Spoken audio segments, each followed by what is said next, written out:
गुरु ब्रह्मा गुरु विष्णू गुरुदेव महेश्वरा सद्गुरु साक्षात परब्रह्म तस्मै श्री सद्गुरे नमः. जय जय रघुवीर समर्थ. श्रीमद दासबोध दशक 16वा तत्वान्वयाचा समास तिसरा. पृथ्वी स्तवन निरूपण नाम. श्रीराम समर्थ. धन्य धन्य हे वसुमती, हिचा महिमा सांगो किती. प्राणी मात्र तुतके राहती तिच्या आधारे. मागील आठवड्यात आपण या दशकातील समास दुसरा सूर्यस्तवन निरूपण नाम या समासाचे श्रवण केले. आता चालू आठवड्यापासून नवीन समास पृथ्वीस्तवन निरूपण नाम सुरू होत असून श्री समर्थ रामदास स्वामींनी या समासात केवळ पृथ्वीचे वर्णन केले नसून पृथ्वीची महानता, तिची सहनशीलता आणि मानवाच्या क्षुद्र अहंकाराची जाणीव यामध्ये करून दिली आहे. श्री समर्थ या समासाच्या पहिल्या ओळीत म्हणतात की ही पृथ्वी खरोखरच धन्य आहे. तिचा महिमा किती वर्णन करावा. जितके म्हणून प्राणी मात्र आहेत ते पृथ्वीच्या आधारानेच राहतात. अंतरिक्ष राहती जीव, तो ही पृथ्वीचा स्वभाव. देहे जड नसता जीव कैसे लगती.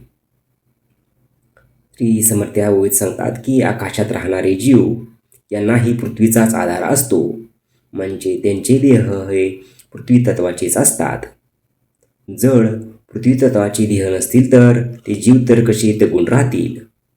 जाळीती पोळती कुदळती, नांगरती उकरती खानती, मळमूत्र तिजवर करती आणि वमन. श्री समर्थ या ओळीत सांगतात की पृथ्वीवर लोक जाळतात, पोळतात, उधळीने खणतात, नांगरतात, उकरतात, खणून काढतात, तिच्यावरच मलमूत्र करतात, ओकतात. नासके कुजके जर्जर, पृथ्वीवर कैसा थार. देहांतकाळी शरीर तिजवरी पडे. श्री समर्थ ते सांगतात की नासके कुजके जीर्ण पदार्थ यांना पृथ्वीशिवाय कुठे थारा आहे आणि देहांत समयी शरीर पृथ्वीवरच पडत असते. बरे वाईट सगळं काही पृथ्वीवर थार नाही. नाना धातू द्रव्य तेही भूमीचे पोटी. श्री समर्थ ते सांगतात की बरे वाईट जे काही सर्व आहे त्याला पृथ्वीशिवाय थारा नाही. नाना धातू द्रव्य आदी सर्व पृथ्वीच्या पोटातच असतात. एकास एक संवारती, प्राणी भूमीवर असती, भूमी सांडून जाती कोणीकडे. श्री समर्थ यावेळी सांगतात की प्राणी एक दुसऱ्याचा संहार करतात पण ती दोघीही पृथ्वीवरच उभे असतात. गड कोट पुरे पटणे, नाना देश कळती अटणे, देव दानव मानव राहणे पृथ्वीवरी. श्री समर्थ यावेळी सांगतात की गड किल्ले, पुरे नगरे तसेच नाना देश जे आहेत ते पर्यटनाने कळून येतात. देव दानव मानव आदी सर्व पृथ्वीवरच राहत असतात. नाना रत्ने हिरे परीस, नाना धातू द्रव्यांश, गुप्त प्रगट कराव्यास पृथ्वीवर नाही. श्री समर्थ यावेळी सांगतात की नाना रत्ने हिरे परीस तसेच नाना धातू आणि द्रव्यांश यांना गुप्त अथवा प्रकट व्हाव्यास पृथ्वीशिवाय वावच नाही. मेरुमांदर हिमाचल, नाना अष्टकुळाचळ, नाना पक्षी मच्छव्याळ भूमंडळी. श्री समर्थ यावेळी सांगतात की मेरुमांदार हिमालय तसेच नील, निषद, विंध्य, माल्यवान, मलय, गंधमादन, हेमकूट हे अष्टकुल पर्वत, नाना पक्षी, मासे, सर्प इत्यादी सर्व पृथ्वीच्याच आधारे राहतात. नाना समुद्रापलीकडे, भोवते आवर्तकाकडे, असंभाव्य तुटलेकडे भूमंडळाची. समर्थ यावेळी सांगतात की नाना समुद्राच्या पलीकडे पृथ्वीच्या भोवती जे आवर्तकाचे कडे आहे आणि पृथ्वीचे मोठे मोठे असंभाव्य असे तुकडे कडे आहेत. त्यामध्ये गुप्त विवरे, लहान थोरे अपारे, तेथे निबिड अंधकारे वस्ती कीजे. श्री समर्थ यावेळी सांगतात की त्यामध्ये लहान थोर अशी गुप्त विवरे आहेत, त्यात निबिड असा अंधार भरून राहिलेला आहे. अवरोधकते अपार, त्याचा कोण जाणे पार, उदंड दाटले जळचर असंभाव्य मोठे.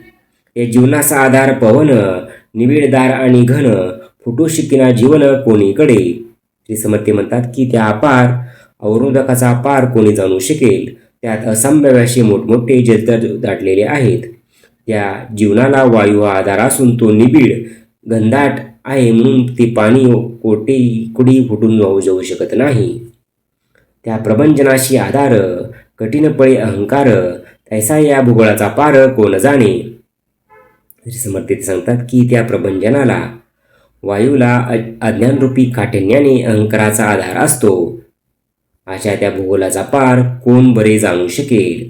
नाना पदार्थाच्या खाणी धातुरत्नाच्या दाटणी कल्पतरू चिंतामणी अमृतकुंडे. श्री समर्थ ते सांगतात की पृथ्वीवरच नाना पदार्थाच्या खाणी आहेत, तसेच नाना धातू रत्ने यांच्या खाणी आहेत. नाना दीपे नाना खंडे वस्ती उद्वैसे उदंडे तेथे नाना जीवनाची वंडे वेगळाली. मेरूभोवते वेकडे कापले असंभावे कडोशी पडले निबिड तरू लागले नाना जिनसी. या पृथ्वीवर नाना बेटे आहेत, नाना खंडे आहेत, तसेच उदंड असे ओसाड प्रदेशी आहेत.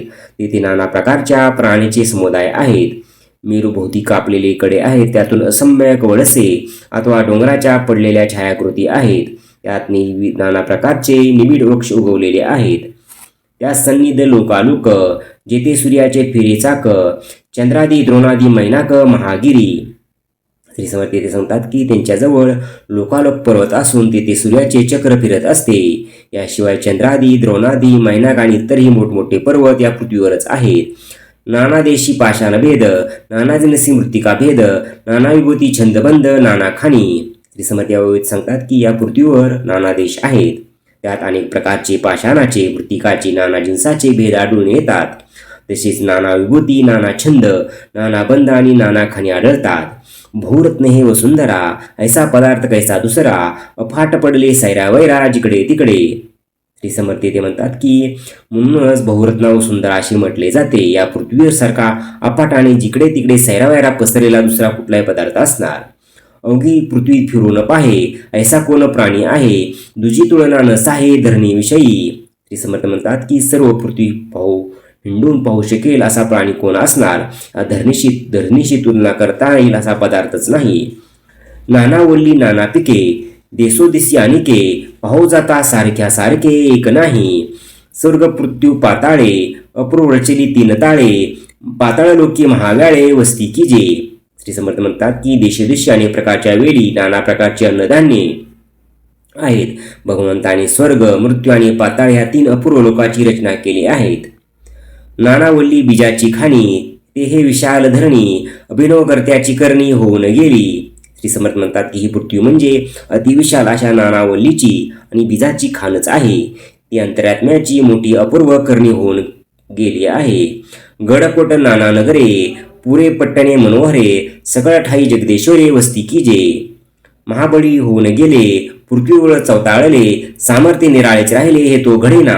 श्री समर्थ म्हणतात की गडकोट नाना नगरे पुरे पट्टणे सर्व मनोहर असून ते सर्वाच्या ठाई जगदेश्वरांनी वस्ती केली आहे. या पृथ्वीवरच अनेक बलवान पुरुष होऊन गेले.